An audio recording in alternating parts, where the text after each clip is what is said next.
Let's get one thing clear before getting into this review. I have myself never played Fallout, nor would I consider myself a fan of the franchise, and you might say that makes me unqualified for this, but the alternative and correct way of looking at it is that bad crossover fanfiction tends to overly indulge in a lot of cryptic fan references, selling itself solely on the novelty of the two universes colliding without bothering to tell an actual engaging story. If a fanfiction is inaccessible to me, whatever it is based on, it's most probably a sign you are doing something wrong. And since Fiaura, the author of Fallout Equestria, is trying to push the publication into bookstores, as I understand, being accessible in a mainstream way beyond mere supplementary fanlore type material is an essential criteria. Fortunately, Deadtree avoids this trap and instead draws on its source materials thematically to create an original story with them.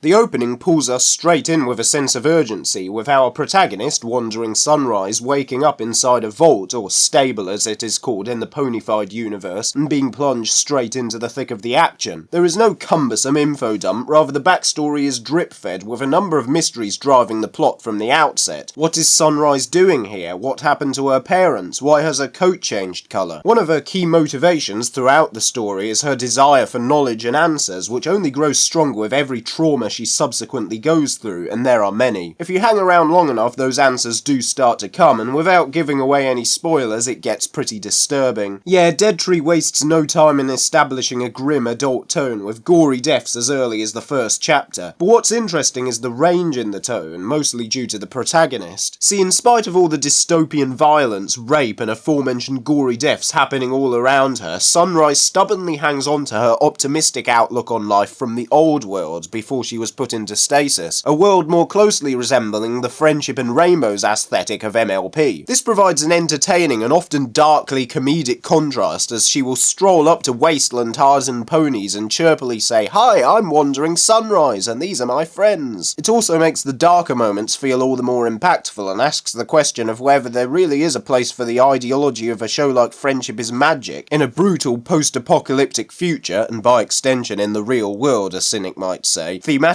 playing the two universes off of each other. There is a lot of give and take in this conflict. One of the strongest scenes is where Sunrise's new friends confront her idealistic bullcrap that every pony deserves a second chance by literally saying to her, "Do you know what rape is?" But at the same time, her outlook does start to rub off on her friends, who, while all having their own unique traits and arcs, can be broadly defined as cynical wastelanders, at least to begin with. The dynamic between them helps Sunrise's character an awful lot, because she could have easily come across as weak and naive, but despite her innocence, she actually proves quick-witted and resourceful, taking charge of situations and eventually establishing herself as the leader of the group. In this way, we can see the positive force her ideology is having on the world, and genuinely start to believe this one little pony can really make a difference, however small it may be. If there's one criticism here, it's that it's unclear why exactly these characters are initially so keen to stay together, other than safety in numbers, I guess. It's not like they are really friends or even seem to like each other much in the early stages. Another problem is Wandering Sunrise's hysterical first reactions to her new environment. It does kind of make sense with her not being used to the wasteland unlike the others, it's just her shock comes across well enough already through her actions without the need for "oh my god, skeletons" whenever she sees a dead body, which only serves to kill any dramatic tension. Less would be more in this case. An example of a more subtle recurring reminder that Sunrise is not used to the wasteland is her refusal to eat meat, and her ongoing quest to find foods from before the apocalypse like bread, apples and cookies, which also reflects her stubborn refusal to let go of her pre-wasteland morality, however bad things get, making it a fitting trait for her character to have. Fallout Equestria Deadtree may draw heavily on its source material, but it's never on a purely superficial level. Far from being propped up by fan references, it instead stands proudly on its own by combining its two worlds into something which is ultimately bigger than the sum of its parts. This is Midnight Chimes, still waiting for that last train. It's probably being cancelled by now.